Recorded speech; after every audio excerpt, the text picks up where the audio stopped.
식사 계속 하시면서 진행하도록 하겠습니다. 이 조찬 세미나니까 식사하시는 분은 아무런 불편은 없이 그냥 편하게 식사하시고요. 오늘은 그 두 분을 모셨습니다. 참 이 숭실대학하고 전력산업연구회가 이렇게 조찬 세미나 하는 취지를 먼저 좀 말씀을 드리면, 저희가 평소에 우리 그 업계 분들한테 무슨 세미나하고 뭐 그러면은 찬조도 많이 받고 후원도 많이 받는데, 그 돈 안 받고 저희가 봉사 차원에서도 좀 하나 해보자. 그래서 한번 7번 그분한테 하기로 했고, 또 숭실대학이 어차피 에너지 특강이라는 과목이 있으니까 전력산업연구에서 이런 거 좀 후원해 주시면은 우리 민간발전협회라든지 또는 발전사라든지 이런 데 광고를 해서 업계분들도 오시고 또 전문가분들도 오시고 자유롭게 좀 들을 수 있는 오픈 포럼을 좀 마련해보자, 이렇게 하도록 했습니다. 그래서 손양훈 회장께서 흔쾌히 허락하셔서 이걸 했고요. 오늘은 이제 두 분을 모셨습니다. 첫 번째는 우리 박준표 변호사분이고요. 좀 이따 이제 노동석 박사께서 오시는데, 노동석 박사께서는 원래 나이트아웃, 밤봉 이 스타일에서 조찬을 잘 못하십니다. 그래서 가급적 뒤로 빼달라 그래서 두 번째 세션에 아마 눈 비비고 이제 들어오실 거고요. 그 다음에 먼저 우리 박준표 변호사님께서 발표를 하실 텐데, 박 변호사님을 잠깐 제가 소개해 드리겠습니다. 박 변호사님은 서울대학교 법과대학 졸업하셨고요. 그 다음에 사법시험, 사법연수원, 그 다음에 미국의 휴스턴에서 유니버시티 휴스턴에서 그 학위를 하셨고, 러스쿨 하셨고, LLM을 하셨고, 그렇기 때문에 아마 이 휴스턴이 미국의 그 에너지 자원 산업의 그 메카니까 여기서 아주 많은 에너지 쪽에 공부를 많이 하신 것 같습니다. 그리고 현재 태평양 법무부인 변호사로 계시고요. 산업자원통상부의 에너지개발 전문위원회 위원, 기재부 위원, 대통령 직속 북방연계협력위원회 전문위원, 그 다음에 태양광 산업협회 전문위원으로 아주 화려한 역할을 하고 계시고요. 그 다음에 이쪽 관련돼서 많은 법률적 자문 이런 거를 많이 또 수행하고 계십니다. 일일이 제가 그거 다 말씀드릴 수 없을 정도로 지금 이 에너지 업계 이런 쪽에 대해서 상당히 많은 법률 역할을 담당하고 계시고요. 자, 그러면 오늘은 발표할 제목은요, 그 자료를 앞에 놨습니다. 글로벌 에너지 위기와 전력 생태계의 미래라는 제목으로 오늘 발표해 주시겠습니다. 앞선사는 한 40분 정도 발표해 주시고, 그 다음에 Q&A 해주시면 되겠습니다. 여기서 이제 자유롭게 발표해 주시고요. 자, 이게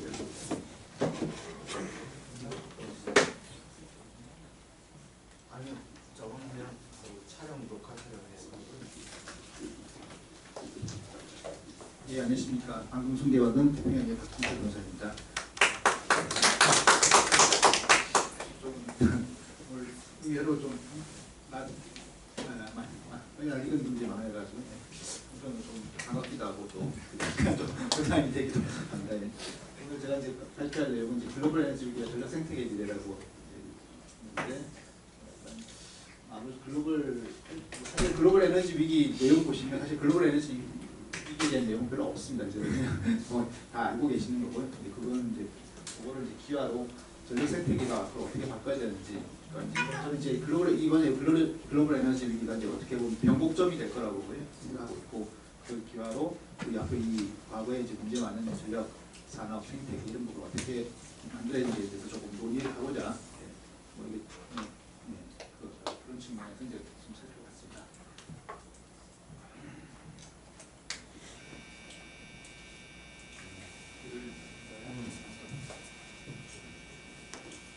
저게 기다려서 접근이 안 됩니다.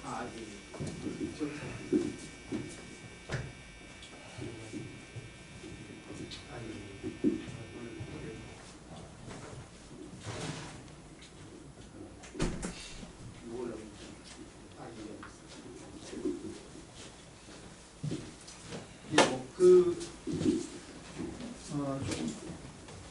그래서 지금 전력 생태계가 사실은 우리나라 전력 생태계가 어떤 위치에 있는지 먼저 살펴보고요. 근데 이게 과연 어떤 이제 전력 생태계가 어떻게 바뀌어왔고 우리나라 전력 생태계가 어떤 과정에 있고 앞으로 어떻게 갈 건지를 조금 이제 뭐다 아시겠지만 이제 간단하게 살펴보겠습니다.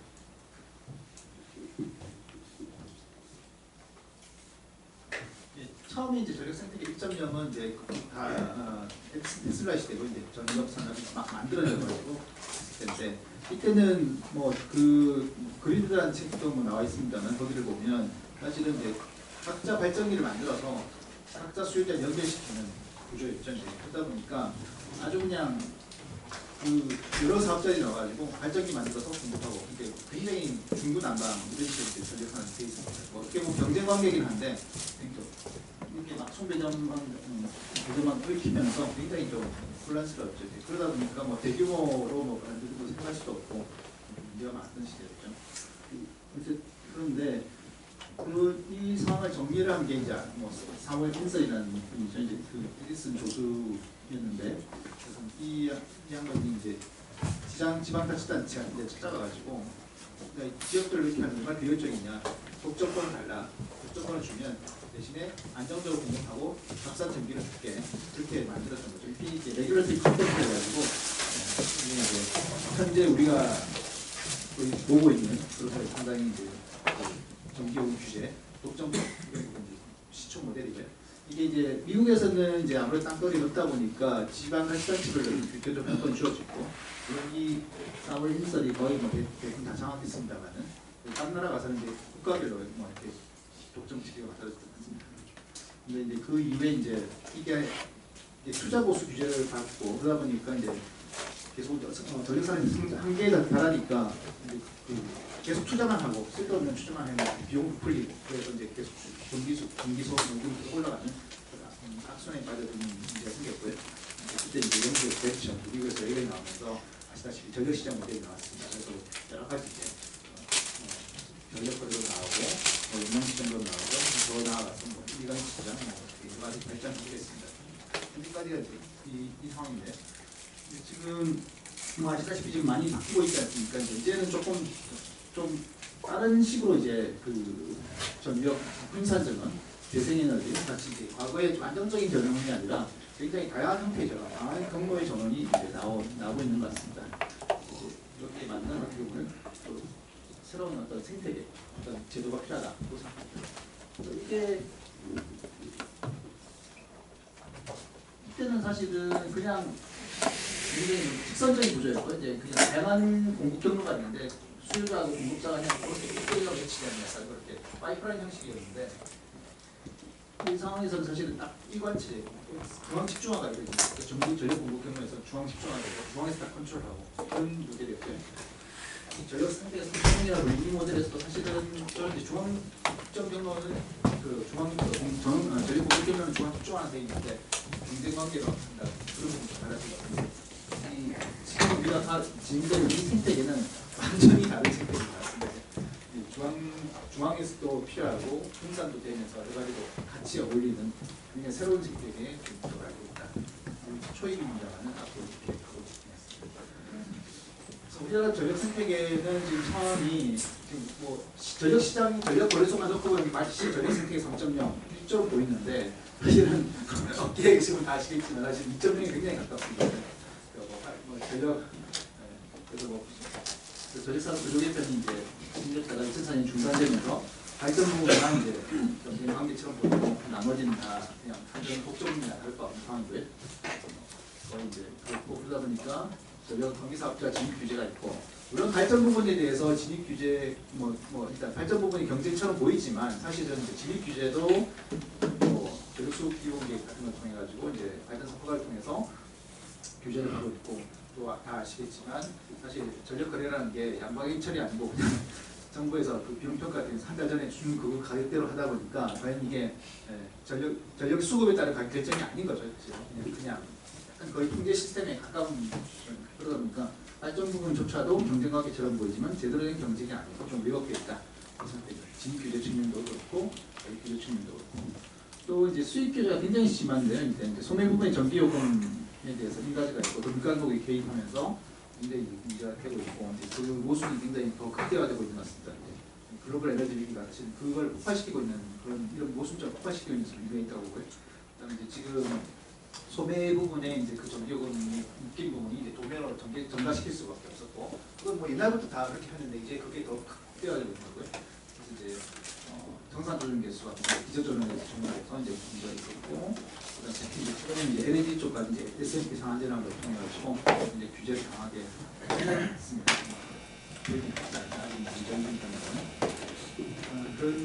그러다 보고 그다음에 또 전력 보유국 경로층에서 내도 약간 중앙 집중적이었는데 사실은 뭐 재생에너지 같은 경우는 이제 앞으로 이제 PPA 같은 걸 통해서 이제 그 다양하게 좀 해보려고 수 있는데 그런 것들도 역시 이제 진입 규제나 이런 것들은 좀 막혀 있고 물론 이제 코퍼레 PPA가 최근 법제가 도입되면서 좀 일부 돼 있습니다만은 좀 굉장히 좀 불안정한 제도로 보이고 좀 문제가 많이 있는 것 같습니다.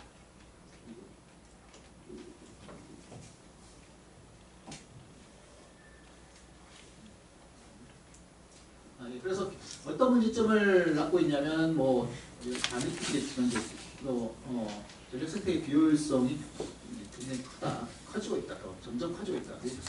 모순점들이 해결이 안 되고 계속 쌓이고 있다 보니까 더 극대화되고 있고 글로벌 에너지 위기까지 맞춰 같이 이제 발동되면서 더 커지고 있는 상황이고요.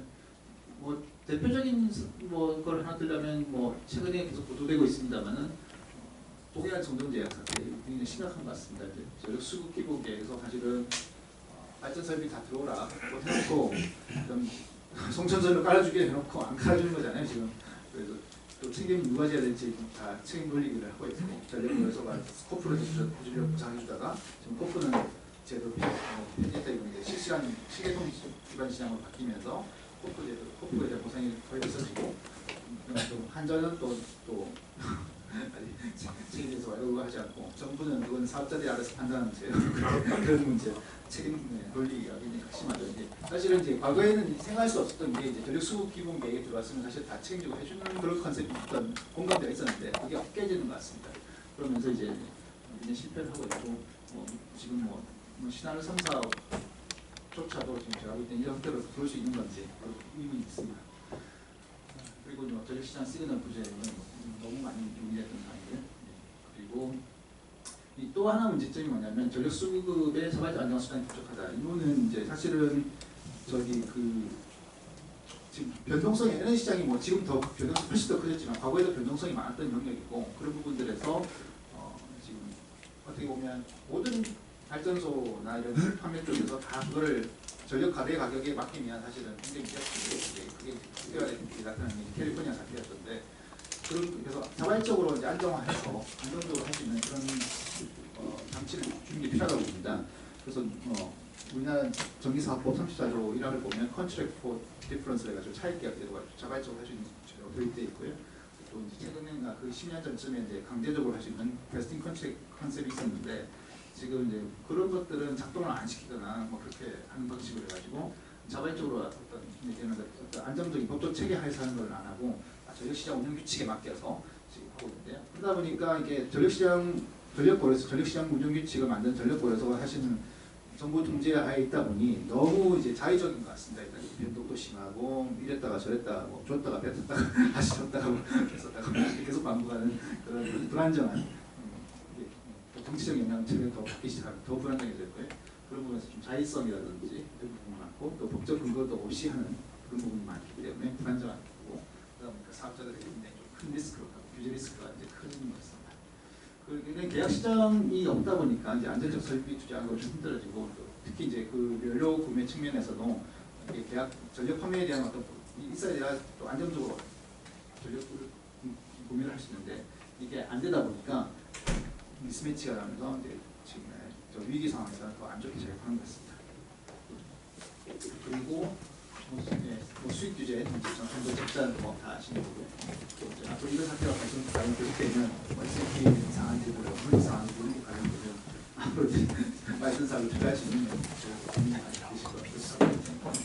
그리고 전력 세팅의 4.0으로 가는 건 사실은 핵심은 저는 이제 뭐 그린 에너지, 이제 재생 에너지도 있지만 이제 그 다양한 어떤 전력에 대한 기술이 이제 ICT 기반으로 들어오고 디지털 기반으로 들어오는데 이런 부분들이 다 막혀 있는 것 같습니다. 뭐 VPP나 V2G 이런 것들이 개발 건 바이 건으로 계속 이제 법을 넣고 있는데 사실 그 요건이 안 맞으면 또 못하는 거거든요. 근데 기술이라는 게 어떻게 발전될지 아무도 모르는 건데 항상 후진적으로 이렇게 넣다 보면 계속 뒤떨어지는 거죠. 일단 그 사업자들 입장에서는 이걸 해보고 싶고 이렇게 다양한 기술을 도입해보고 싶은데 법을 먼저 바꾸는 작업이 돼야 되고 법이 미뤄지는 만큼 아무것도 도입이 안 되고 그래서 사실 전력선택기가 우리 기술이 가진 기술의 역량을 발휘를 못하고 점점점 뒤처지는 것 같다는 느낌이 있습니다. 앞으로 초반에는 그 차이가 얼마 안 되지만 그게 쌓이면 순식간에 이렇게 어떻게 보면 기술이라도 폭발적으로 발전하지 않습니까? 그래서 그 순간이 되면 아마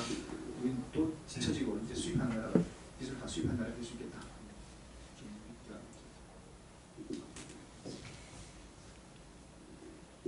또 이제 그거에 맞춰가 또 이제 진짜 또 큰 얘기가 오겠죠. 이제 지금 글로벌 에너지기는 또 말씀을 좀 이제 근데 일단 지금 당장 체감되는 건 글로벌 에너지기인데요. 이 부분이 사실은 제가 최근 몇 년 전부터 조금 이제 그 미중 패권 부분에 좀 관심이 많아서 시장어치가 좀 많이 좀 읽었었거든요. 이제 그걸 보니까 미국은 이미 10년 전부터 미중 패권이 대립을 올 거고 미국이 이제 이런 중국 견제할 거고 이런 이야기가 이미 전문가들 그 지정학 전문가들 사이에서 이야기 있었더라고요. 그러니까 대표적인 게 이제 또 피터 자이언 책, 그 전에도 그런 유해 책을 많이 있었습니다. 사실 이제 지금 책감을 하고 있는데 처음부터 약간 전조가 있었던 거고요. 근데 그게 이제 앞으로 좀 더 심해질 것 같습니다. 일단 지금 미국에 보면 사실은 미국이 지금 하는 거는 저는 이제 미국이 독주를 하니까는 느낌으로 와닿는데 일단 지금 유 마셜 해가지고 약간 자유신념과 구공산주의 이런 것 대립이 아니고 그냥 미국이 이제 독주를 하고 나머지 나라들은 조금 이제 조금 이제 그냥 잘 잡고 있어라 뭐 그런 게 아닌가. 사실 생각해 보면 그 1945년 2차 세계대전이 끝나면 사실 미국이 전 세계를 다 그냥 침체시킬 수 있었거든요.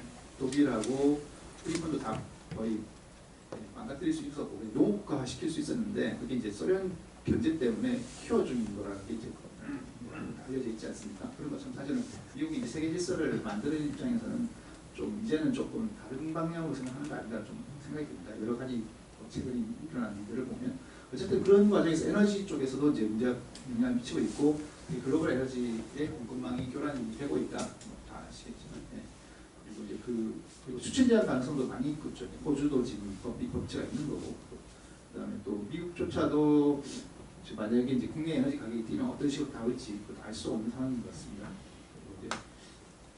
그리고 중동도 사실 점점점 불안해지고 있고 옛날 같으면 사실 미국에서 그걸 좀 가득거려가지고 했을 텐데 이제는 그냥 계속 이제 어떻게 보면 자극시키고 있는 이란도 그렇고 사우디도 그렇고 쪽에 정치가 피는 게 좀 향후에 굉장히 좀 큰 에너지 공급의 측면에서 변수가 될 것 같다 그런 생각이 듭니다. 그리고 탄소 중립이 이제 지난 정부에서 굉장히 큰 한 이슈였는데요. 이제 탄소 중립에 따른 기술적인 문제들 아시겠지만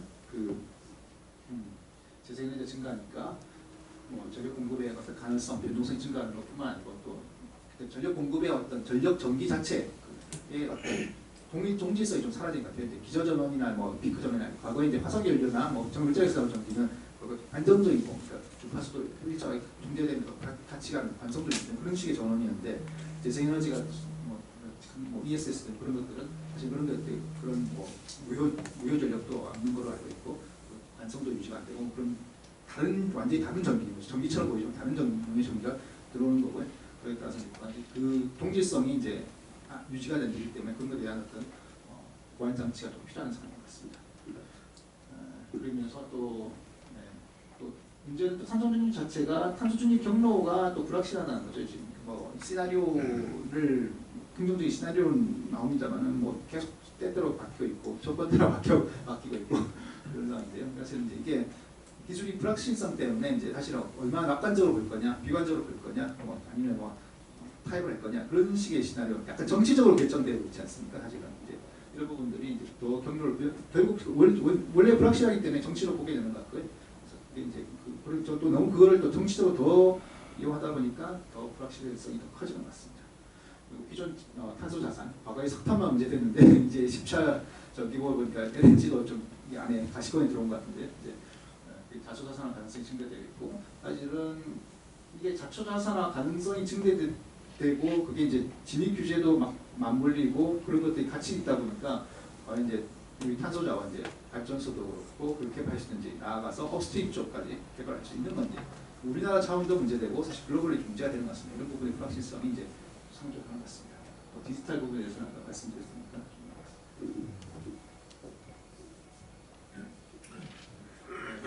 그래서 이제 뭐 이거는 뭐 지금 LNG하고 천연가스 가격이 이제 변동했는데 과거에도 변동폭이 컸었는데 지금 굉장히 컸는데 MMBTU 5에서 20달러 왔다 갔다 했고요. 근데 지금 약간 다른 기준일 수는 있는 상당히 이제 급변하고 있죠. 이제 2020년 때 이제 굉장히 역사적으로 낮은 가격까지 기록했다가 극단적으로 높은 가격 올라가고 있는데 뭐 앞으로 더 올라가지 않을까 싶은데 일단 그래서 지금 일시적으로 지금 LNG 가격이 안정되어 있다고 하는데 노르스트림 원투에 상당 부분 파괴되고 되어 있고 그다음에 또 사실 우크라이나 폴란드가 지금 사실 그 유럽 쪽 경로를 장악하고 있는 상황인데 어떻게 됐긴 하지만 거기는 만약에 이제 타협을 하려면 제가 볼 때는 우크라이나나 폴란드가 가만히 안 있을 것 같다는 생각이 듭니다. 왜냐하면 뭐 독일이나 프랑스는 이제 시위도 나하고 이제 정치적 문제 때문에 타협을 하고 싶지만 폴란드나 우크라이나는 자기들 생존이 달린 거기 때문에 타협을 또 자기들 쪼개진다는 그런 아마 위기에 한번 가지지 않을까. 그래서 이걸 굉장히 그래서 자기들 이제 레버리지를 가지지 않을까. 그러면 이제 이런 식으로 묵히면서 위기가 생기죠. 그리고 이제 그렇게 이제 우리나라에 당연히 영향을 미치는 거고요. 유럽 쪽에서 물량을 가져가니까 문제가 생기고 이미 올 초부터 의견됐던 건데 이제 이게 점점 가시화되고 있는 그래서 일시적으로 가격 안정화된 게 문제가 아니라 앞으로 큰 문제가 될 것 같다. LNG 가격이 또 LNG나 천연가스 쪽에 문제가 생기니까 석탄까지 치고 있고 지금 원자력까지 문제가 생기고 있죠. 네.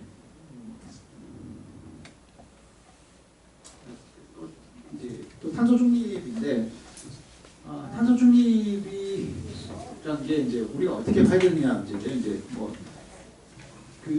저는 이제 탄소 중립이라는 게 지금 이제 결국은 화석 연료를 안 쓰겠다는 거지 않습니까? 원자력도 뭐 이렇게 합니다만 그러니까 사실은 지금 제가 빌 게이츠 책을 읽어보니까 그 기후정을 위한 책을 읽어보니까 그 모든 게 다 탄소 때문에 이게 다 유지가 되고 있는 거더라고요. 그러니까 저도 그렇게까지는 몰랐는데 전기와 뭐 에너지 이런 거에 좀 생각했었는데 사실 플라스틱부터 비해서 시멘트 등등등 콘크리트, 철강 콘크리트 모든 것들이 다 석탄이든지 가스든지 석유든지 이거로 인해서 사실은 된 거를 좀 알게 됐고요.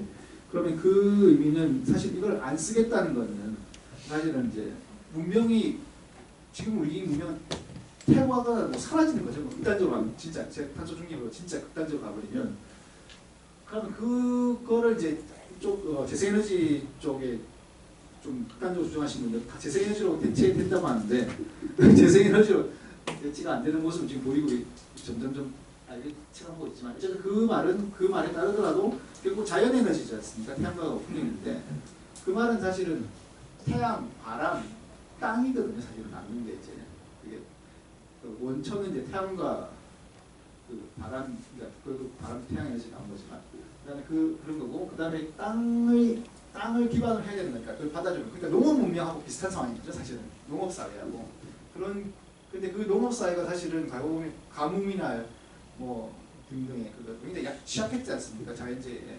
그러니까 그 자연에 굉장히 취약한 상태로 가는 그런 시스템적으로 그런 상황이 될 것 같다는 생각이 듭니다. 물론 이제 아주 기술 개발이 돼야겠지만 가능할 수 있을지는 모르겠는데 저는 상당히 그거는 먼 미래가 되지 않을까 싶고 향후 50년 이상은 100년까지도 그게 쉽지 않을 거다 하는 생각이 들고요. 그래서 극단적 재생에너지를 옹호하시는 주장은 조금 좀 현실로서는 굉장히 곤란한 주장입니다. 생각이 듭니다. 사실 지금 놓고 보더라도 러시아 천연가스 조금 공급 안 됐다고 해서 난리가 나지 않습니까? 탄소 중립은 그거 더 극단적으로 가는 거거든요. 그러니까 그게 어떻게 보면 이번에 글로벌 지위기는 약간 징조일 수 있다. 탄소 중립에. 그래서 그래서 좀 다시 한번 생각해봐야 된다 생각합니다. 그리고 이제 뭐 이게 이제 이 전환 과정에서 이제 사실은 뭐이 복잡계 상전이 현상이라고 이제 이게 액체에서 뭐 기체로 가는 과정에서 상전이가 되면서 굉장히 요동을 미치는 현상이 나오거든요.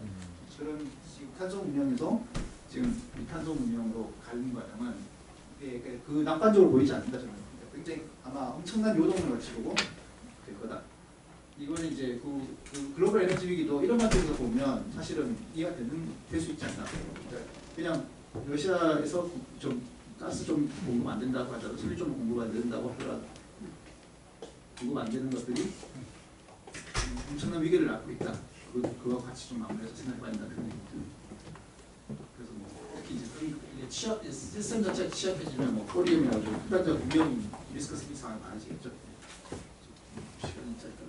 그래서 뭐 산소중립 사회적 인재비용이 많이 발생하면서 이미 됐고 이제 아까 말씀드린 것처럼 이제 자연에너지 땅에 의존하다 보니까 점점 땅의 가치 땅을 놓고 있는데 기존에 이용했던 어떤 농업이든 어업이든 마트의 힘들면서 지역 수용성들이 커지고 있고 이런 것들이 하나의 현상이라고 보입니다. 노동의 현상으로 보이고 그다음에 개동 리스크도 그래서 뭐 동해안 정전제약 같이 기조적인 쪽도 문제인데 아까 말씀드린 다른 종류의 전기가 되면 리스크가 더 개동 측면에서 더 커질 것 같다.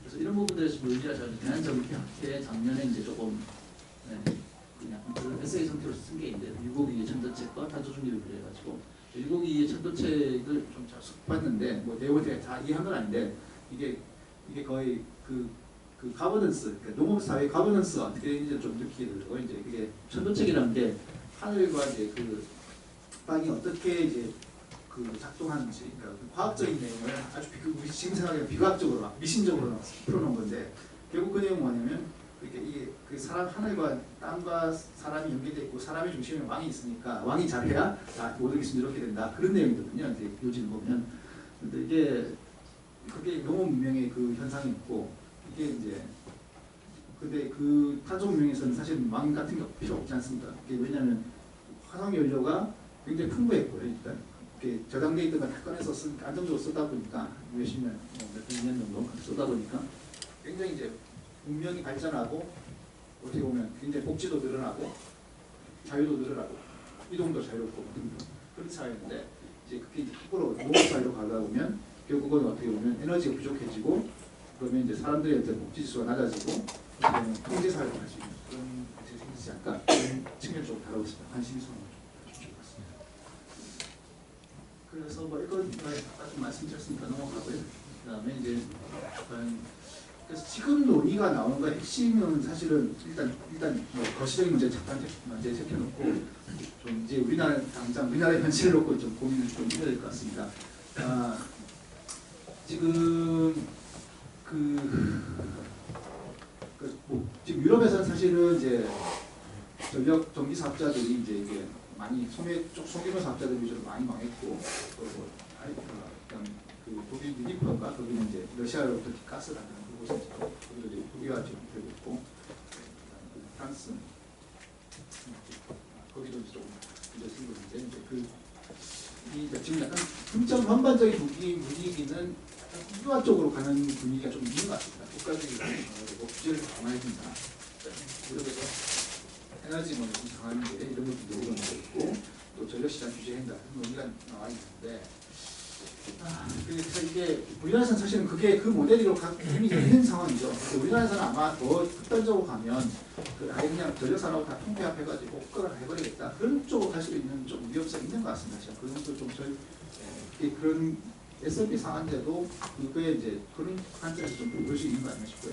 이미 우리나라 전력 관료들은 그런 쪽에 익숙해 있기 때문에 뭐 그 문제 없이 그냥 이게 더 해법입니다. 문제 생겼을 때 이렇게 가자고 할 가능성이 상당히 있는 것 같습니다.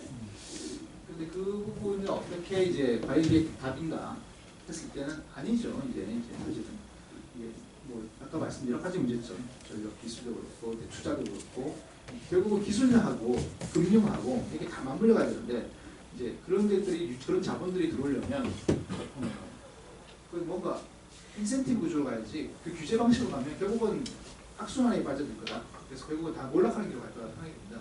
그래서 이건 반드시 지금 어느 정도의 뭐 가격에 대한 규제는 어쩔 수 없이 받아들일 수도 있겠습니다만은 하지만 그 방향으로 치닫는 것은 결국 막아야 되고 그게 아마 과제가 될 수도 있겠다는 생각이 듭니다. 네, 그래서 지금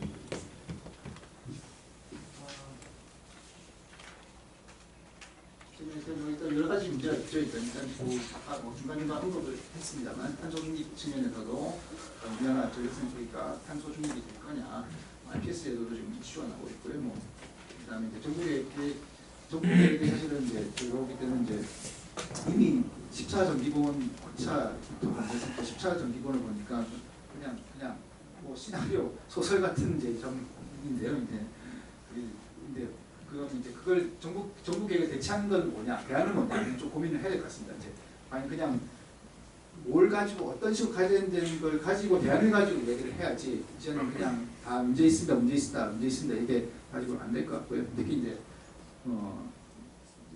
탄소 중립이라든지 또 ICT 기술 이런 것들하고 접목돼가지고 우리는 앞으로 이런 모델을 가야 됩니다. 뭐 제시를 하는 방향으로 해야 과거에 이제 자꾸 이제 역진적으로 국유화하는 방향을 좀 막을 수 있지 않을까 그런 생각을 듭니다. 이 과정에서 이제 설비는 중배 전망하고 설비 발전 설비가 연계돼서 하는 것도 가능하고요. 그다음 이제 공기업들 부실 부분들 이런 부분들도 고려를 해야 될 것 같습니다. 전력 수급 경로 측면에서도 아까 전력 생태계 1, 2, 3, 4 말씀드렸지만 이제 지금 또 여기서 극단적으로 또 마이크로 그리드만 옹호하시는 분들인데 그건 또뭐 많이 되지는 않겠지만 그건 좀 아닌 것 같고요. 일단 상호 보완이 좀 필요하지 않을까 생각하고 있습니다. 그리고 이제 가격 안정화를 위한 수단은 뭐냐? 그러니까 가격 안정화는 필요하죠. 이제 가격 안정화 왜냐하면 극단적으로 높은 가격을 하면 사실 정치적으로 수용은 안 되거든요. 그러면 우리가 시장이나 어떤 전력 상태에 대해서 자발적으로 할 수 있는 대안이 뭐냐 그런 것들을 좀 제시를 해야 되지 않을까 그런 생각이 들고요. 이제 뭐 마지막에 소유권 문제인데요. 이제 그 과거에 이제 성공한 국가자본주의 모델, 우리나라는 국가자본주의 모델이지 않습니까? 이거 과연 성공할 수 있냐? 근데 우리나라에서 국가자본주의 모델에 성공한 거는 사실은 국가의 과거 우리나라에 그 민간 자본이 없었기 때문인 것 같습니다. 제가 연구를 보니까 그 민간 자본이 없었기 때문에 일제 시대 때만 하더라도 사실은 오히려 조선총독부의 그 전기관과 하는 관료들은 일본인들입니다만 오히려 그분들은 어떻게 보면 민간 자본을 더 유치하려고 했고요. 조선의 전기를 더 만들기 위해서는 일본 자금을 가져와서 투자를 시켜야 됩니다. 이런 논리를 가지고 그때 당시에 일본 자체 본국은 제국주의 바람이 불면서 더 국유화 바람이 있었고요. 오히려 조선총독부에서는 친민간이었습니다. 그게 이제 이게 전쟁을 치르고 하면서 돈이 없으니까 민간 자본이 다 상실했지 않습니까? 그때 이제 국가로밖에 할 수 없으니까 그렇게 했던 그 역사적인 게 였던 것 같고 이제 사실 이건 민간이 중심하는 게 필요하다고 봅니다. 그래서 이제 뭐 여러 가지 이제 앞으로 이제 그 미래 전력 생태계를 어떻게 할 거냐에 대해서 좀 정책 방향을 하는 고민을 해봤고 자초자산이 이제 탄소 중립으로 가면 자초자산이 생길 건데 그냥 자초자산을 그냥 없애야겠다. 뭐 석탄인데 LNG는 굉장히 좀 법치주의 관점에서도 위험하다고 보고요. 그다음에 그게 이제 사실은 아까 말씀 그 불확실성을 증가시켜서 안정적으로 필요한 브릿지 측면에서 어떤 석탄이든 그 LNG 쪽에 이제 그 위험성, 주자 위험성 추출에 문제가 생길 거랍니다. 그다음에 또 재생에너지가 늘어나는 것은 뭐 불가피하다 보기 때문에 좀 속도의 문제지. 이런 부분에서 어떻게 그 날씨하고 이런 부분에 잡되고 또 이런 부분 어떻게 할 거냐. 그 날씨가 변동하면 또 가격도 변동되고 이런 부분들을 어떻게 맞춰서 이제 저희 특혜를 만들 거냐 고민해야 될 것 같고요. 근본적으로 좀 더 근본적으로는 이제 사실은 이제 소비 쪽도 바꿔야 된다. 이런 재생에너지 낙관주의자들은 재생에너지만큼 다 지금처럼 누릴 수 있는 것처럼 마치 그런 걸 깔고 있습니다. 절대 불가능한 거고요. 소비 측면에서 굉장히 어떻게 보면 바뀌어야 되는 것 같습니다. 그리고 이제 그 취약계층에서 사는 문제가 생기는 부분을 해소를 해야 되고 또 에너지 자원 안보 특히 이제 글로벌 에너지가 같이 오기 때문에 이거는 사실은 이게 러시아 사태는 그 탄소 중립 과정에서 당연히 생길 겁니다. 생길 수밖에 없습니다. 지금 뭐 에너지 위기가 생긴 것도 사실 그동안 좀 투자를 덜 했기 때문이잖아요. 전유가도 있었고 또 탄소 중립 하다 보니까 그 탄소 나오는 그냥 투자가 덜 했기 때문에 그 영향도 좀 있다고 봅니다. 그래서 이제 그건 이제 탄소 중립하게 본격적으로 하게 되면 더 문제 생기겠죠. 이제 그 과정에 또 우리나라 또 기후 주권, 유토피아적인 생각이 아니라 좀 실익을 가지고 국가적인 관점에서 실익을 가지고 좀 해낸다면 정책을 해낸다는 고민을 했습니다. 그래서 이제 가면 이제 우리가 이제 그 국유화로 가는 방향에서 제일 먼저 해결할 이슈는 전기가 공공재이냐, 뭐 이제 사유재냐 이제 다 공공재랑 주장을 가지고 하는데 공공재 측면이 있죠. 사실 다 근데 그거 다 공공재 아닙니까? 그렇게 따지면 이제 물론 이제 그 공공재의 규제로는 이제 보편적 공급을 달성해야 된다. 그리고 수요와 공급의 이 비탄력적이다, 자연 독점이다 이런 걸 주장하는데 저는 이제 이 주장들이 다 깨질 수 있다고 보는 게 일단 그 공공의 비효율성 문제도 있고 그건 충분히 연구되는 부분이 있고요. 일단 어떻게 보면 ICT 그러니까 디지털을 결합시키면 사실은 수요 공급의 비탄력성은 어느 정도 해소할 수 있다고 물론 이제 간단히 생각하지만 기술적으로 그런 부분이 있고 그 다음에 또 과거의 이 패러다임은 사실은 탄소 문명이 계속 발달할 때의 과정이지만 이제 거꾸로 하는 과정이죠. 이제 그렇기 때문에 그 과거에처럼 굉장히 풍부한 에너지 공급을 당연시할 수는 없을 거다. 그래서 무조건 그 공공성 그 측면에서 공공성은 좀 아니지 않나 싶고요. 오히려 이제 어떻게 하면 그 에너지가 이제 결핍된 사회에서 공공성을 확보할 수 있는 방법, 실제로 공공성을 달성할 수 있는 방법은 이제 국가주의가 아니라 민간 주도의 어떤 시장을 해야 할 수 있지 않나 싶습니다. 그래서 전력시장 선진화, 전력계통 선진화 이런 부분들은 하시는 것 같고 과거 전기요금 규제 부분도 지금 30조, 이제 40조 이야기가 나오고 있고 있는데 사실은 이게 법적인 측면에서 조금 말씀을 드리면 요금 규제를 한다는 것은 아까 레귤레이티 컴팩트라고 했는데요. 이제 그 독점에 대한 대가로 요금 규제를 받은 겁니다. 그리고 요금 규제를 받을 때 그 조건은 뭐였냐면 소비자한테 싸게 주겠다. 그게 다가 아니고요. 내가 사업자를 유지할 수 있을 정도는 또 그 정도가 이제 적정하다. 서로 페어한 거다. 그래서 미국에 있는 기준이 Just and Reasonable Standard가 있는데요. 정당 합리적인 기준인데 이 요건들을 보면 사업자의 승인적 운영, 재무적 안정성 유지, 사업은 유치 등등이죠. 요금 규제를 해서 무조건 싸게 하는 게 답이 아니라 사업자의 안정성을 보장해주고 사업자가 계속 투자를 할 수 있게끔 하는 그걸 만들어야 된다는 게 전제가 됩니다. 사실 초과원가에도 투자 보수율이 있지 않습니까? 이제 여기서 다 이런 헌법적 판단에서 나온 거거든요. 일단 미국의 그 연방 재무제도에서 그래서 그런 부분들에 대한 고려가 있어야 되는데 우리나라는 좀 그런 맥락은 다 무시하고 조금 있어서 좀 안타깝습니다. 그리고 또 물가만 중시하고요. 그래서 이런 부분들은 국민 에너지 규제 기관이 만들어서야 있고 지금 고체대로는 조금 계속 생각해봐도 숫자이 조금 생각이 듭니다.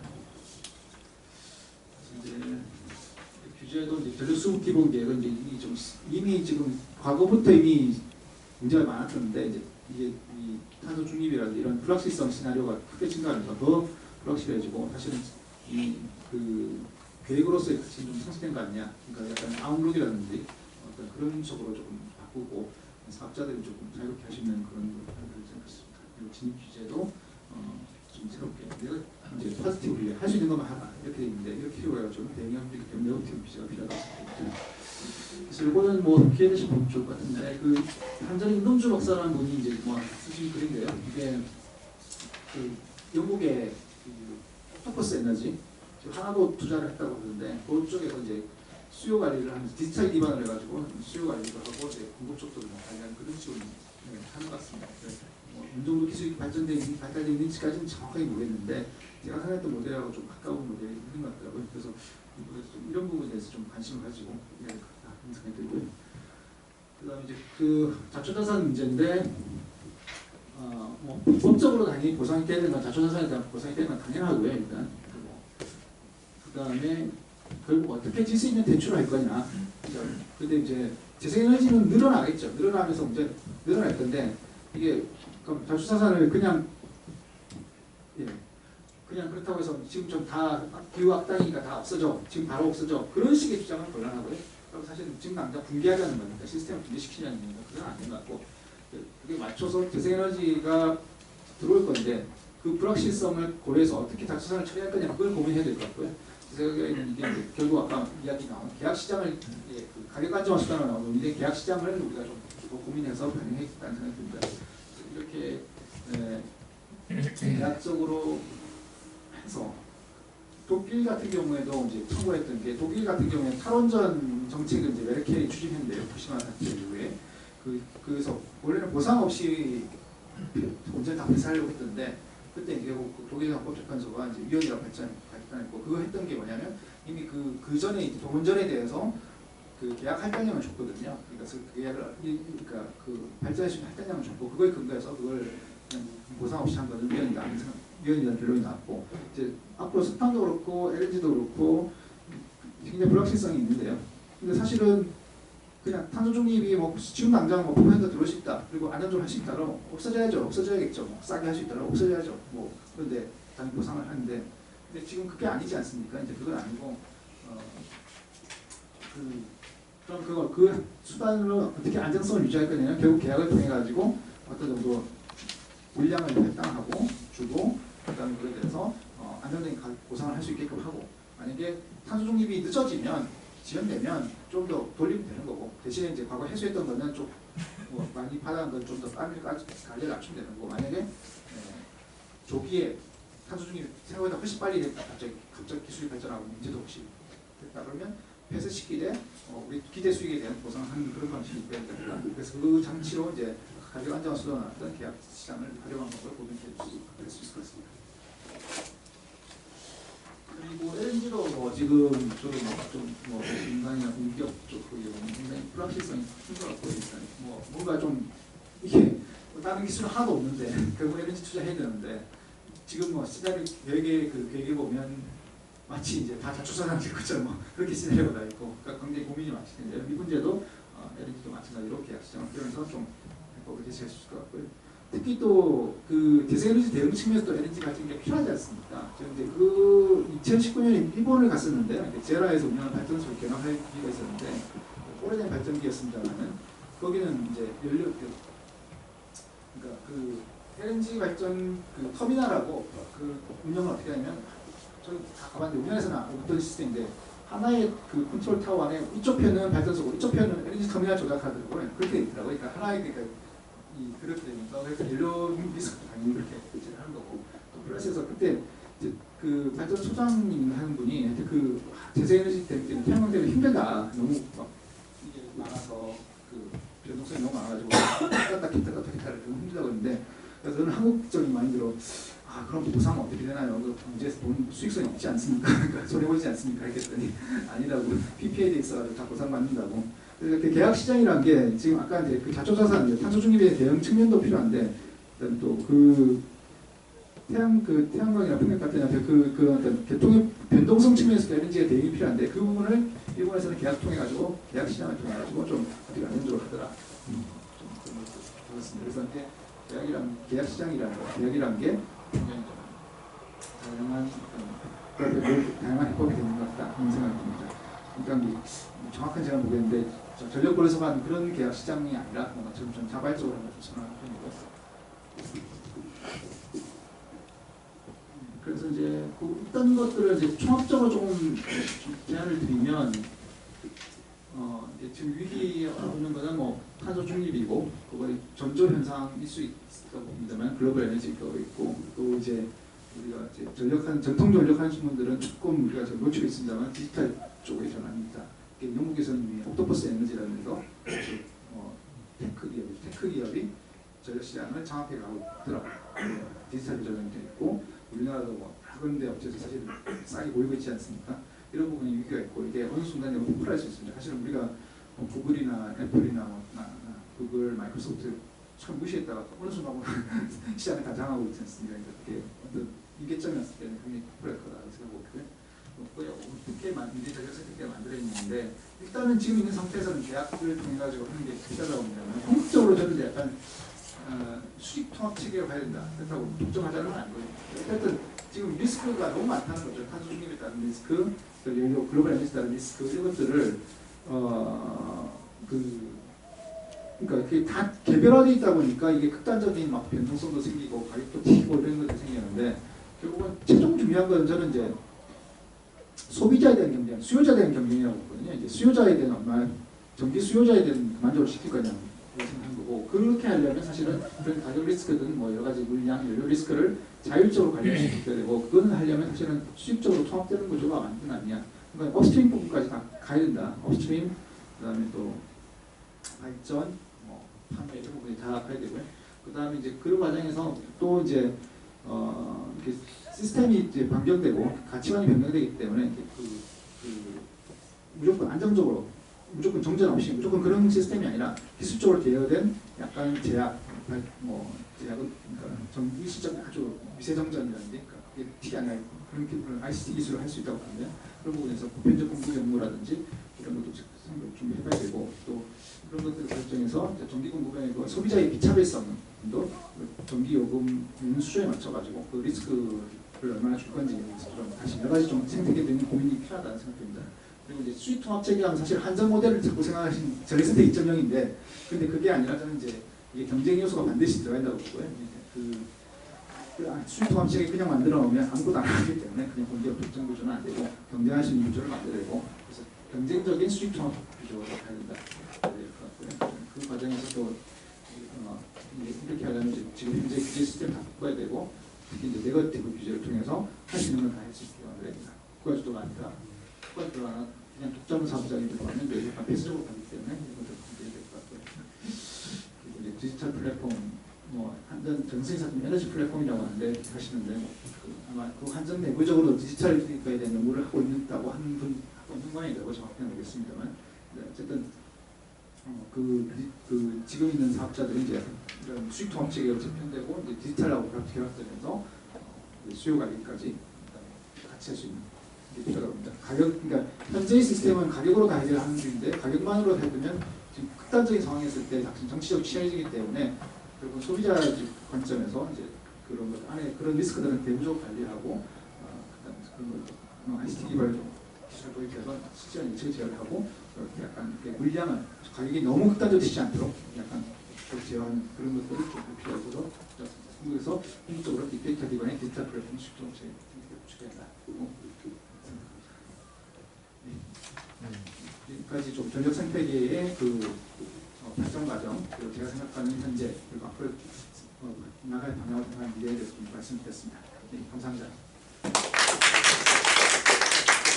네, 다시 한번 우리 저 아침에 이른 아침부터 수고해 주신 우리 박진태 변호사님께 박수 한번 더.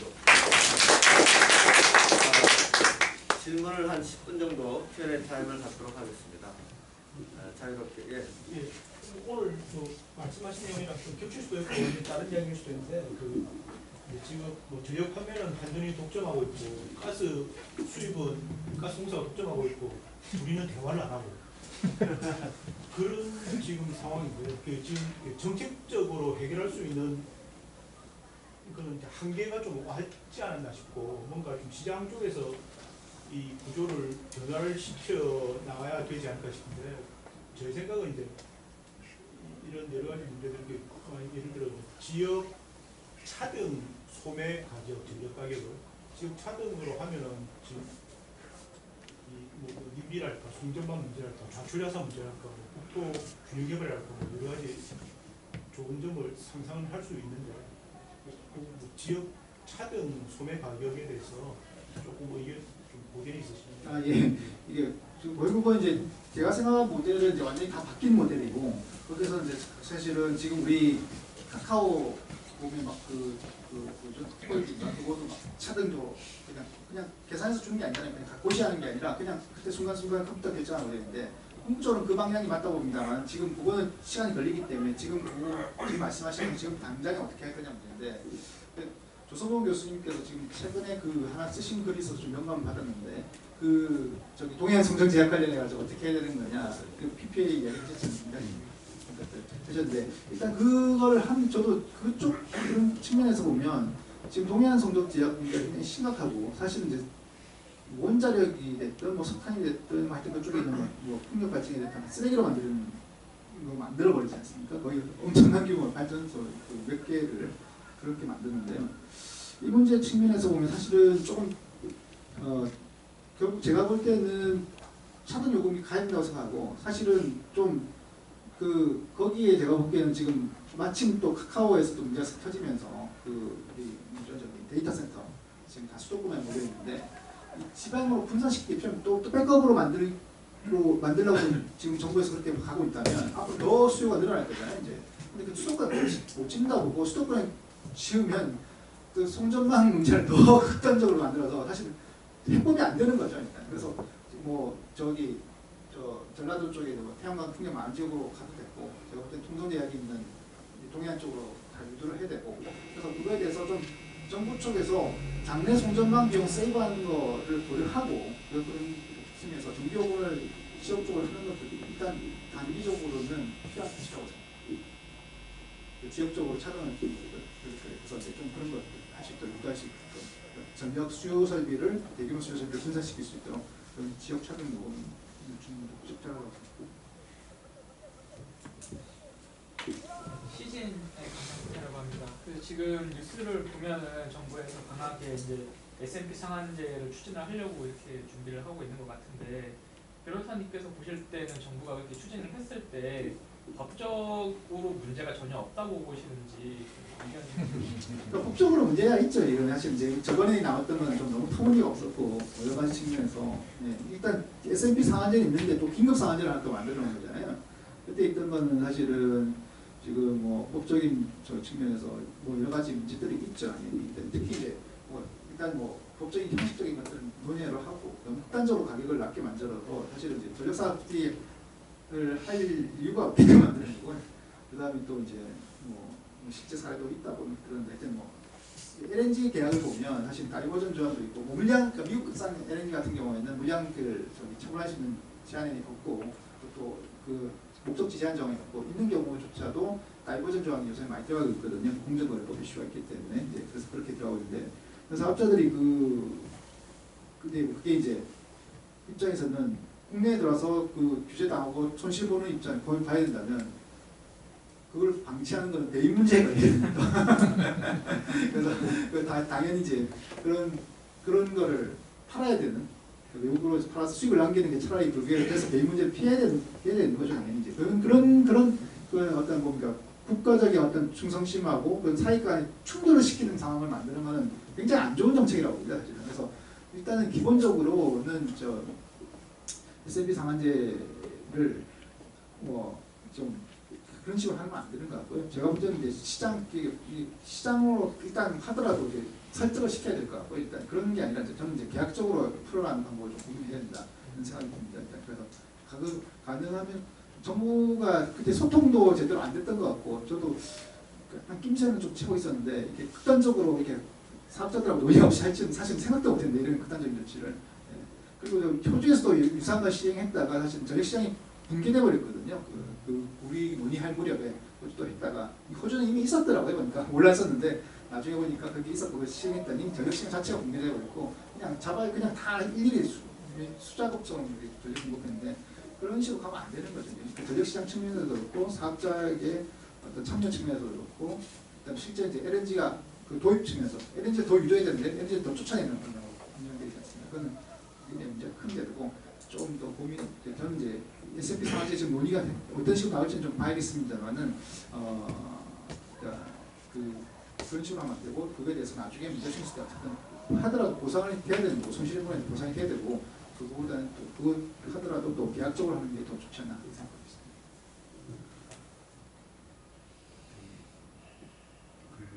지금 앞에 첫 번째 통합 체계 이런 표현을 쓰셨잖아요. 제가 뭐 내용적으로는 어떤 얘기인지 충분히 이해는 가는데 그래서 용어상에서는 처음에 이제 이걸 보고 뭐 아까도 뭐 그런 우려를 말씀하셨지만 그래서 표현은 좀 바꾸시는 게 좋지 않을까 생각이 듭니다. 왜냐하면 계속 이제 수익통합 체제라는 그러니까 지금 하던 체제를 얘기를 하는 그래서 약간의 뭐 여러 가지 뭐 리스크나 이런 거를 제거하기 위해서는 뭐 발판 영업도 좋고 뭐 이런 그다음에 뭐 연료나 뭐 이런 물량 뭐 그런 것들을 좀 체계적으로 뭐 하자는 그런 말씀인데 어쨌든 뭐 그런 표현은 좀 필요한 것 같고요. 그리고 전반적으로 이제 여러 가지를 말씀해 주셔가지고 저는 뭐 방향성은 충분히 뭐 공감을 하고요. 그리고 이제 우리나라 같은 경우에는 결국에 이제 이게 아까 미국에서 아까 그런 표현을 쓰시잖아요. Just and reasonable standard이라고. 사실 어떻게 보면 그 공급자나 수요자가 좀 공평하게 뭔가 이렇게 위험을 분담하고 해야 맞는 건데 일방적으로 우리는 다 이 희생을 다 사업자들한테 강요를 시키는 그런 체제잖아요. 네. 그리고 모든 문제의 근원이 일단 손해보험에서 막아놓고 다 사업자들한테 네가 알아서 뭐 적절하게 뭐 처신을 해라 뭐 이런 이제 형태로 가다 보니까 이제 그런 문제들이 발생했는데 만약에 지금 상황에서 지금 사실 좀 어려운 상황이긴 해요. 왜냐면 공급망 위기라는 또 하나의 변수가 발생하는 바람에 지금 사실은 뭐 시장 원칙도 얘기하고 뭐 시장의 가격 균형 회복이라는 얘기도 뭐 신정부가 하고 있지만 추진하기는 지금 상당히 어려운 상황이에요. 근데 뭐 변호사님 보시기에 지금 그러면 당장 우리가 뭐 어떤 조치를 취한다면 조금 뭐부터 하는 게 좀 맞을 거라고 생각해요. 당장에 어느 정도의 타임을 볼 수 있죠. 그러니까 만약에 뭐 내년이라도 뭐 뭔가 추진을 해야 된다고 하면 뭐부터 지금 좀 시작을 해보는 게 이 상황에서 제도 측면에서요. 저는 일단 계약 시장 전력거래소에서 지금 뭐 중앙 계약 시장인가 뭐 하여튼 뭔가 추진하고 있다는데 조금 좀 퀘스천이 좀 있고요. 저는 약간 이게 이 계약에 약간 잠깐만 언급을 드렸습니다만은 제가 느끼는 뭐 전력거래소분 여기 들어와 계신지는 모르겠지만 전력거래소에서 한 계약은 다 관료가 될 거라는 의구심을 가지고 있습니다. 사실은 했던 것들이 사실 석탄3도 발전상 이제 그때 보니까 시장이 아닌 걸 시장처럼 포장하는데 굉장한 재능이 가지고 있더라고요. 그러니까 작동이 가능할 건지에 대해서 좀 의문이 들 정도로 그러니까 이게 우리나라 전력거래소가 원래 안 그랬던 것 같은데 어느 순간 보면 너무 관료적인 마인드에 너무 익숙해져가지고 자기들이 하면 다 시장이고 그렇게 접근을 하고 있어서 좀 걱정이 됩니다. 어쨌든 그 제가 말하는 계약은 그런 의미의 계약은 아니고요. 일단 뭐 어떻게 만들어질지 좀 봐야겠습니다만은 지금 모르겠습니다만은 제가 말하는 거는 이제 아마 지금 내년부터 제 느낌은 그냥 제 추측이고 그냥 제 가정입니다만은 이 전력 거래 가격이 오를 수밖에 없지 않습니까? 전기요금 묶어놓은 건 반드시 풀 수밖에 없고요. 한전이 제가 볼 때는 더 못 버티라고 시점이 올 거라고 봅니다. 이게 지금 올해는 30조 넣어줄지는 모르겠지만 내년에는 뭐 그 적자 30조, 그 내년에 100조까지 갈 수도 있을지는 모르겠습니다. 물량이 더 줄어들어서 더 많아질 수 있으면 모르겠지만 그럼 저는 우리나라는 제조업 기반이기 때문에 사업자들이 이 전기 부분에서도 직도입을 하겠다는 식의 논의가 나올 것 같아요. 제가 보기에는 반드시 나올 거라고 생각합니다. 너 한전 체제에서 이 비싼 요금 좀 못하겠고 그래 자발적으로 갈게. 근데 그런 만한 영향이 과거에는 없었지만 지금은 많지 않습니다. 사업자들이. 그러니까 여기 계신 분들 많이 계시지만 그렇게 될 것 같아요. 이제 재생에너지만 PPA 될 게 아니라 우리가 각자 도생의 사회로 갈게. 기타 자기가 각자 도생이지 않습니까? 그거는. 각자 도생할 수밖에 없는 사회로 갈 거라고 보고요. 그거를 제가 조금 그 PPA 방식으로 풀어서 그냥 도저히 한전에서 다 감당 못할 테니까 이제 좀 알아서 하세요. 좀 너가 비싼 요금 가져오든 싼 요금 싼 발전을 가져오든 LNG 가져오든 내가 돌리세요. 뭐 그런 식의 세상이 될 것 같아요. 재생에너지도 마찬가지고요. 재생에너지도 뭐 삼성전자 마리백 같습니다는 일단 그 재생에너지도 뭔가 다 중앙에서 컨트롤 하다 보니까 안 되는 부분도 적지 않다고 보거든요. 뭐 그 밖에 여러 가지 문제도 있습니다만은 그래서 그런 부분들에서 아마 일단 시작은 그러니까 그 지금 코퍼레 PPA가 지금 뭐 판매 시장 개방이 뭐 그러고 하는데 이제는 이 글로벌 에너지가 심각해지면 각자 하세요. 거기서 다 돌파가 열리지 않을까 생각해요. 동해안 부분도 사실은 정전지역 부분도 PPA 해줘가지고 산업 유치하는 방식으로 풀 수 있는 거거든요. 그게 원래 또 정상적인 전략 산업으로 생태계고요. 그런 식의 좀 조치가 필요하지 않을까 이런 생각입니다. 그래서 그러니까 계속 새로운 산업 들어오고 데이터 센터 들어오는데 그것들은 지금 상황에서 들어오면 에너지 연료를 지금 비싼 가격으로 연료를 다 구매할 수밖에 없는 상황을 만들잖아요. 그게 아니라 각자가 푸세요. 그러니까 이제 각자가 좀 해결하세요. 이런 식의 조금 어떤 접근이 필요할 수 있고 그게 이제 하나의 어떤 기폭제가 될 거고 이제 더 변화의 어떤 시발점이 되지 않을까 싶습니다. 먼저 하겠습니다. 네, 제가 그럼 간단히 안녕하세요. GSPS 홍태규입니다. 방금 말씀하신 그 뭐 PP든 계약 시장이든 그거는 우리가 의도하지 않아도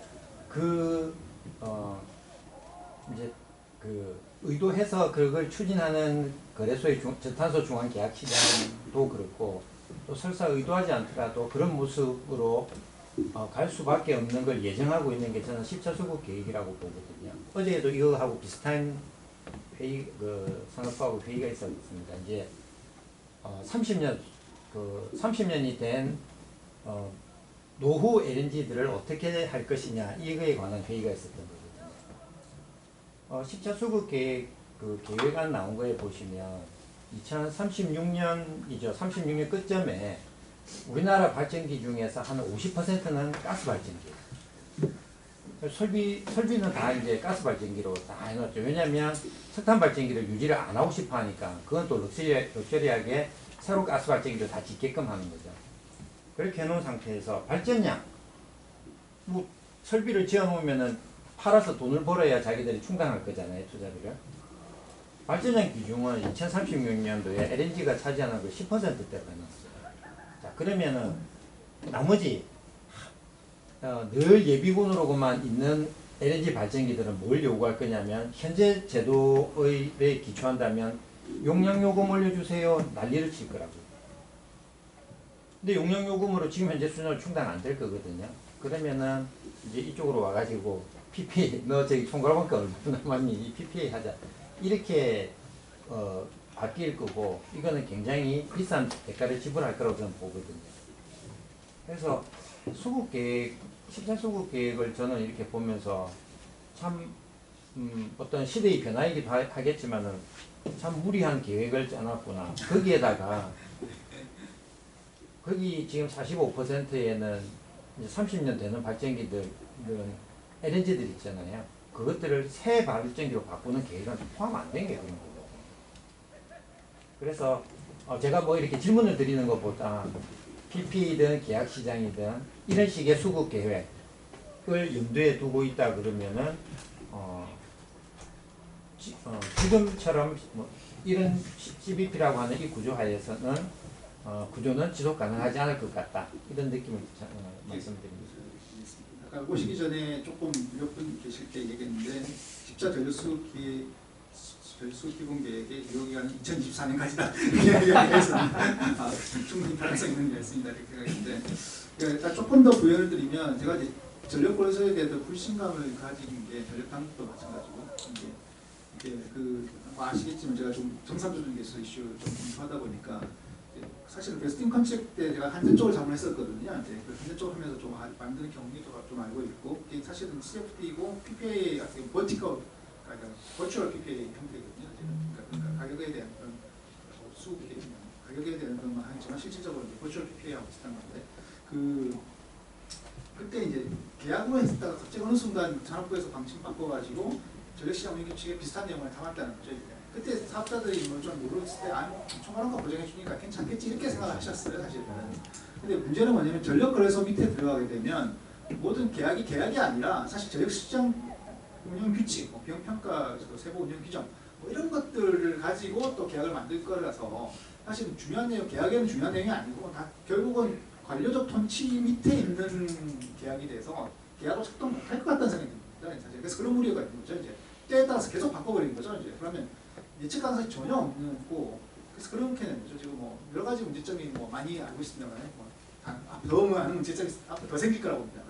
그래서 저는 이제 계약 시장을 가더라도 사업자들 간에 자발적으로 가야 되는 거지. 사실 하면 그 상대방의 한전이라도 그렇게 요구를 하셔야 될 것 같고요. 일단 그 계약 내용에 대해서 정부의 컨트롤은 최소화하는 것, 거래소의 컨트롤은 진짜 필요한 부분에 대해서만 해야 되지. 그 개통 운영 측면에서 불가피합니다. 그에 대해서 또 어떻게 그에 대해서 어떻게 보상을 받을 건지 그 연구를 많이 하셔야 될 거예요. 근데 저는 그냥 조금 생뚱맞은 이야기를 좀 말씀드리고 싶은데 아까 1.0, 2.0, 3.0, 4.0 이야기했는데 3.0까지는 뭔지 좀 알 것 같아요. 좀 그림도 우리가 많이 봤고 그런데 4.0은 아직도 잘 모르겠어요. 그거 알고 있는 사람 아마 우리 지구상에 없을 것 같아요. 그런데 더구나 지금 뭐가 문제냐면 아까 규제냐 시장이냐 이렇게 말씀하셨는데 결국에 그 지금 왜 자꾸 그 국가주의니 시장이 아닌 그 규제로 자꾸 가느냐 하면은 결국에 탄소 중립이라는 걸 하려면은 규제밖에 없어요.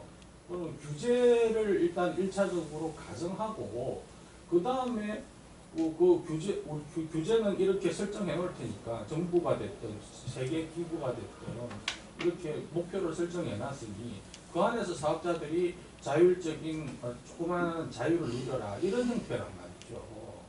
그래서 그렇다면은 결국에 규제냐 시장이냐의 그 논박에서 일단은 1차적으로 크게 그냥 뭐라고 하나 바둑으로 보면은 첫 번째 큰 포수걸 딱딱 뜰 때부터 규제가 딱 설정이 되고 그 이제 디테일한 수싸움에서 너네 그 시장에서 기업들이 알아서 해라 이런 수준의 논의밖에 안 되는 거거든요. 그런데 지금 올해 그 러시아하고 우크라이나 전쟁 때문에 유가가 오르고 뭐 이런 에너지가 위기가 왔다 이렇게 볼 수도 있지만은 사실은 올 초부터 저도 전력산업연구회 보면은 우리 그 손양원 교수가 이야기한 거 과연 탄소 중립이 맞냐? 탄소 중립이 정말로 맞냐? 왜냐면은 그냥 그 탄소가 좀 이상한 탄소가 좀 많아지면 어떠냐? 사람 인류가 적응해 나가면 되는 거 아니냐? 어댑테이션이라는 단어도 있지 않냐? 1.5도 오르면은 여기 뭐 한국에 1.5도 오르면은 더우면은 조금 올라가서 만주 가서 살고 만주가 조금 뜨거워지면은 저기 몽골 가서 살면 되지. 이거 자꾸 저는 사실은 왜냐면은 제가 1년 내내 한 1년에 한 300일 정도가 영상 50도가 넘어가는 UAE에서 제가 1년간 상무관을 해봤어요. 그러고 저기 캐나다 오타와에서 그 겨울에 영하 30도 떨어지는 땅에서도 우연히 제가 그렇게 살아봤어요. 살아봤더니 사람들이 다 살더라는 거지. 이 온도에서 살고 저 온도에서 살아요. 그런데 제가 지금 아무리 오래 열심히 고민을 해봐도 요새 뭐 물어보니까 S&P가 며칠 전에 277원인가 찍었다고. 360원 찍었어요. 그래 내가 지금 도대체 이런 위기가 왜 왔냐 하면은 흔히들 화석연료의 그 반격이라고 그러는데 실제로는 왜냐면은 워낙에 ESG니 뭐니 해가지고 사람들이 화석연료에 투자하지 못하게 하니까 갑자기 화석연료가 귀한 놈이 되어버렸잖아요. 그러니까 우리나라 일반 소비자들은 모르는데 전 세계에서 지금 탄소에 친화적인 연료들이 정말로 귀한 몸이 되어버렸어요. 저는 옛날에 석탄가장 했는데 석탄가장 해보니까 석탄이 그때는 억수로 중요한 건 줄 알았는데 나중에 천적꾸리게 되더라고요. 근데 지금 보니까 아주 귀한 몸이 되어버렸어.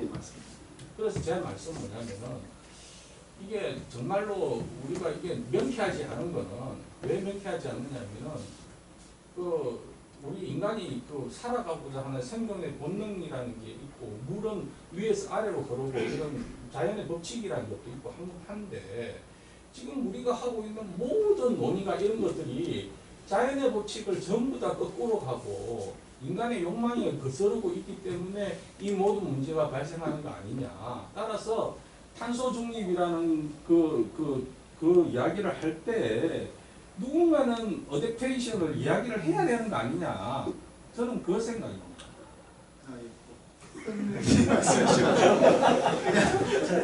질문과 제가 코멘트. 제가 생각하는 거죠. 제가 생각하는 탄소 중립에서 잠깐 얘기를 했습니다. 사실 저도 약간 탄소 중립이라는 거에 사실 에너지 저감했을 때도 그렇게까지 위기감을 안 느꼈는데 단계적으로 하는 게 좋겠다는 생각이 들었고 왜냐면 사실 저는 약간 다른 좀 관점인데요. 일단 이게 에너지라는 게 우리가 화석연료라는 게 유한하지 않습니까? 사실은 유한하고요. 일단 그게 과거에 있던 것들을 태양에너지를 받아서 유기물이 분해된 거를 가지고 지금 쓰고 있는데 좀 유한성이 있다. 그래서 이게 일단 우리 세대에서 다 쓰고 나면 다 안 되고 좀 미래에 대해서 아껴둘 필요가 있다 그런 생각을 하고 있습니다. 그래서 약간 탄소 중립이 기후 변화 관점보다도 이제 약간 그런 측면에서 그 에너지 그런 좀 소비는 좀 줄여 나가야된다는 생각을 좀 가지고 있고요. 이제 지금 기후 변화가 진짜 올 건지 안 건지 저는 약간 그런 거 제가 정확하게 판단을 못하겠습니다만은 어쨌든 그 기후 변화에서 적응도 당연히 돼야 되겠죠. 기후는 변화하고 있는 건 일단 느껴지니까 기후 자체는 뭐 원인이 이상 CO2인지 아닌지는 정확하게는 알 수는 없지만, 근데 저는 이제 이게 아마 근데 문제는 우리나라 입장에서는 놓고 보면 사실은 그 탄소 중립을 안 하는 게 잘 우리나라만 놓고 보면. 근데 문제는 뭐냐면 이 미국이 지금 보면 그 IRA 그 인플레이션 리덕션 액트 같은 걸 보면 다 지금 탄소 중립을 가는 방향을 전제로 만들고 있는 법을 만들고 있거든요. 근데 우리나라만 그냥 우리나라에 화석 연료가 많고 하면 해도 되죠, 당연히. 너대로 살아. 자동차 쪽에 있으면. 근데 그게 아니고 외국에 의존하는 상황이기 때문에 제 생각은 이게 그쪽의 동향을 무시할 수 없고, 우리나라가 화석 연료를 도입하고 싶어도 그쪽에서 개발하는 끝이죠, 사실은. 호주에 뭐 바이롱에 뭐 투자했다가도 뭐 지금 거기서 노라고 끝나버리지 않습니까? 이제 우리나라가 제국주의가 그 나라 지배할 능력도 없는 거고, 그런 상황에서는 따라갈 수밖에 없고, 그래서 그 측면에 이렇게 물론 지금같이 막 과도하게 다는 드라이브는 사실 저는 약간 거의 종교적 수준, 그런 뭐 종말론 이야기도 나왔습니다. 약간 종교적 수준이고, 근데 문제는 외국에 그런 종교적인 관점으로 접근하는 사람들이 많다는 거죠. 그냥 그 사람들 때문인 건지 아니면 다른 어떤 배우의 이익이 있는 건지 모르겠지만 그런 방향으로 가고 있고, 그래서 그 부분에 대해서 어느 정도 우리가 또 가서 발언을 해서 그걸 좀 우리에 맞는 속도 조절이 해야 된다고 생각합니다만은 또 어쩔 수 없이 그런 거에 따라갈 수밖에 없는 한계도 있어서 좀 우리가 이거지는 우리가 안 하고 싶다고 해서 안 할 수 없는 상황인 게 아닌가. 그래서 이제 그 고민 끝에 나온 게 이제 이렇게 전력 쪽에서 어떻게 해야 되는 거냐 이렇게 좀 생각해봤던 거고요. 그다음에 전력 생태 4.0은 지금 그냥 복잡하게 생각하지 마시고 카카오 생각하시면 돼요. 그 옛날에 그냥 그 택시 요금 다 정해준다고 하는데 이제는 사실은 그게 아니지 않습니까? 직접 수요자들이 전기 콜링 해가지고 바로 앞에 부르게 하고, 옛날에는 나와가지고 이렇게 막 했었지 않습니까? 운영하게 되는데 잡히지 않다. 이렇게 내지게 아니라 그건 예측 가능해지고, 다만 이제 그게 너무 가격적으로 가고 이렇게 하고 있으면 플랫폼 사업자가 너무 독점하는 그런 것도 좀 이슈가 됩니다만은 그런 거로 조금 가까이 있는 것도 보고, 배달 사업체 이게 뭐냐면 문지기를 없앤다는 거거든요. 이게 이제 소비자하고 수요자가 직접적으로 다이렉트하게 연결된다. 그런 게 하나 될 것 같고요. 이제 전력 생태계에서 과연 어떻게 영향을 미칠 건지는 조금 더 봐야겠습니다만, 이게 어떤 V2G라는 전력이다. 이게 전기 공급이 굉장히 다양한 형태에서 이루어지고 생각지도 못하는. 그러니까 예측이 안 되는.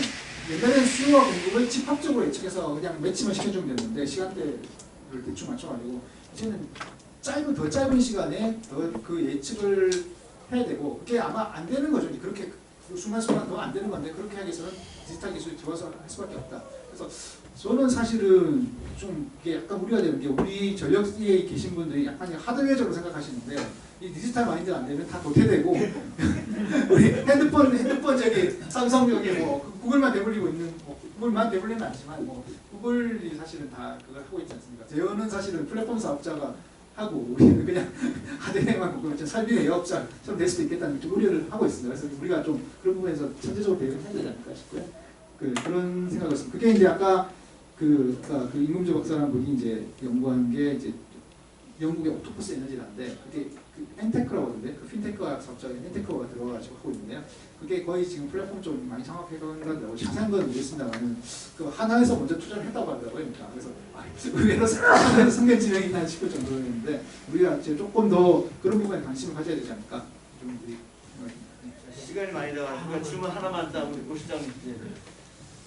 지금 사실 정기본 지금 나온 자료에 보면은 사실은 이제 그 전력시장 제도에 대해서는 뭐 저원가 발전을 이제 원전이나 석탄에 대해서 그런 의식을 가지고 도입하겠다라는 게 들어가 있고, 그다음에 이제 말씀하신 아까 저탄소 전원에 대해서는 중앙경제 시장을 통해서 그리고 입찰 받아가지고 이제 상한가를 건드리고 있는 공표를 도와라, 그런 제도를 도입하겠다는 거죠. 그다음에 이제 그게 이제 실시간하고 PBT가 이제 들어가 있는데, 제가 보기에는 정기본에서 10차에서 그런 걸 담아서 발표를 하겠지만은, 그리고 또 거래소에서는 내년 초부터 이제 진행하겠다라는, 검토를 시작하겠다라는 계획은 갖고 있는데 지금 한전의 상황을 보면은 민간은 좀 별개로 치더라도 발전오사까지 포함해가지고 재무적인 여건이 굉장히 악화되어 있는 상황에서 사실 VC나 경매시장을 통한 계약시장을 도입하는 게 총괄원가가 기준이 되기 때문에 제가 봐서는 저런 재무 상황에서는 계약시장이 들어오기 어렵다고 보거든요. 계약시장을 들어온다는 건 총괄원가 기준으로 보상을 해야 된다는 건데 지금 한전도 총괄원가 기준으로 지금 안 되고 있는 부분이고 이게 소매 경비부분이 그다음에 발전오사를 포함한 석탄발전기나 원전들에도 총괄원가로 지금 정산조정계산을 다 까고 있기 때문에 총괄원가가 없나요? 그런 상태에서 어떻게 계약시장을 도입할 수 있겠느냐 어려울 거라고.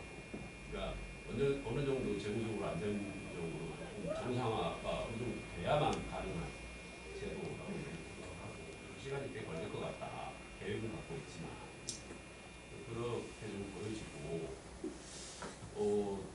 이제 다른 부분 나중에 PVP는 좀 먼 얘기니까 좀 그렇고 제가 질문 하나 드리고 싶었던 거는 지금 S&P 상한제 아까 다른 분 질문하셨지만 S&P 상한제를 정부에서는 이제 뭐 조만간에 시행을 하겠다는 걸로 보여지긴 합니다.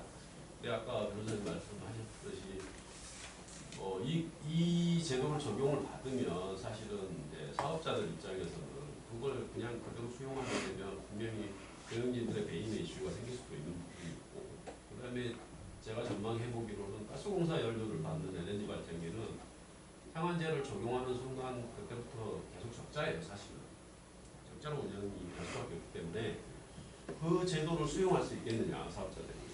물론 이제 공기업은 우리가 견자먹기로 뭐 깽행하고 있을 수밖에 없는 상황일 수 있지만 민간에서 그걸 수용할 수 있겠느냐라는 거죠. 그럼 결국은 법적인 이슈가 될 수밖에 없지 않겠느냐.